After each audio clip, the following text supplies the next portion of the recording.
Okay, welcome to video 49, playlist part 2. Here's where things get a little bit nutty, because we're going to be loading up these videos every time, and we need this menu, which has the functionality of the playlists here for each video.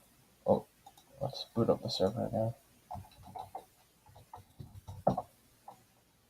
And that gives us a problem, because we don't really know we don't know how many videos, we don't know how many playlists are going to appear every time this is loaded. We don't have that information until we get the results back from our GraphQL queries for the specific user and for the specific videos that come back.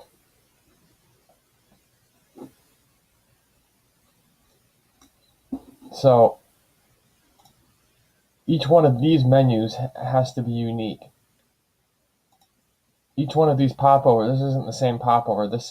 Each video, you have the ability to add each video to a playlist, or create a new one for including the video. So each one of these actually needs a separate menu, a separate popover, with separate things to figure out if it's in the playlist. And that is trickier than you might think. So I don't know exactly where we're at. I know we had the menu installed. So we're gonna be using this little method I do a lot, using some parameters when we call our handlers. Even for the element here, using string literals. And since we're inside big map loops here, so the first map loop is the video list, and you can include the video and the index, of course. So that's how we loop out and get each individual video here, like so. And then within that loop, we're going to put a loop of the playlists. And again, and take the playlist and the index again, except we have to call it something different because we're still inside of the video loop as well. So first things first, the user clicks this menu button, the add to playlist button, and it's very important that the system knows which one based on the index. So the menus all need to be unique. So I just did I'll show you what I did to implement everything. And this is just a functional component, but I brought the whole entire state over just to make things easier. It's really the only way that I could think of to do this. So what we do in component did mount is I call this async function, and I call it with a delay of, I think, 2 seconds. I think I even pushed it down to 1 second, and that worked. These are all based on the GraphQL queries that we just showed you for playlists. These are down here. So user playlist query playlists, and then the add playlist, the create playlist mutation, and the add to playlist.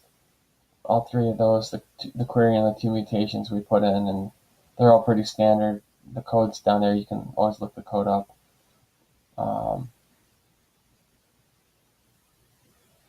But to get everything started, where is it? Oh, it's up top here. To get everything started, to handle all the opening and closing, everything is managed by state. So I need to create all this state. And like I said, you don't know ahead of time how many playlists the user has, how many videos are going to be on the screen, so forth and so on. I mean, you can always limit the videos, but you're not going to know the playlists. So what I do was I get all the videos from this.props.video lists, get all the playlists, and another complicating factor is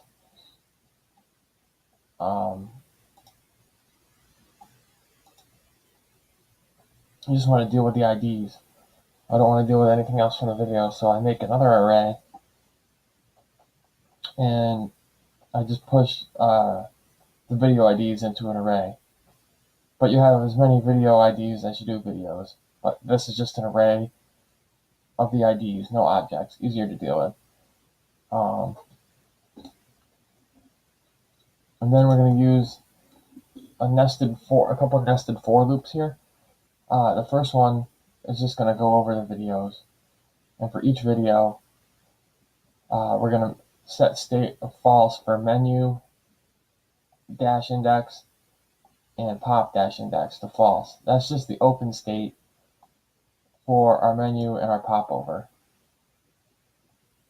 So what we can do is on our menu and our popover, we can just say state is menu hyphen index because we're looping over that same list of videos here.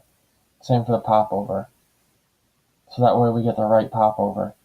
And then on click, we also throw the index in as a parameter so we know, and on the close methods of all these, we throw an index as a parameter. So we know which one to open and close by being able to set that state over here. We just set, in those handlers, we just set pop I to true when we want to have that pop-up or that menu open, right? So then inside of this loop, we loop over the playlist.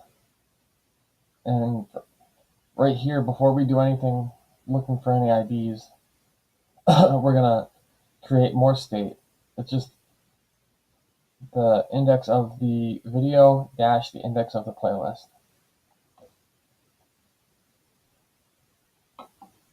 Simple. Make those all false. And then we're going to go playlists J, which is just the index in the array, as we loop over the whole entire array. Dot videos, and then each video we're going to look at. And if we get a hit, if we get a video ID that matches the video ID in the playlist matching the video ID that we're talking about, meaning this video's ID, then we're going to flip the state to true. And if we don't get anything, we're not going to do anything else. And by making that checkbox, state I dash ind, so the index of the outer loop dash the index of the inner loop. It took me a while to figure this out. It was a real pain in the butt, I'm not going to lie. There's a lot of moving parts here. It's kind of complicated to follow, and but it works. Otherwise, you're just going to get the original trouble I had was I didn't realize it until I started using dev tools and stuff, but I was just getting the last videos list for everything. The last videos menu and the last videos list for everything. You can't just set one piece of state. You need a piece of state to handle each menu and a piece of state to handle each popover and a piece of state to handle each individual checkbox.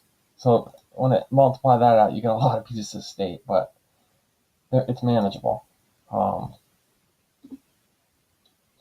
In other words, we just have how I set this up was right here. I haven't dealt with the watch later. I'm going to make that a separate piece of data, but I haven't dealt with that. And I've got lots of styles up here that I'm not going to get into.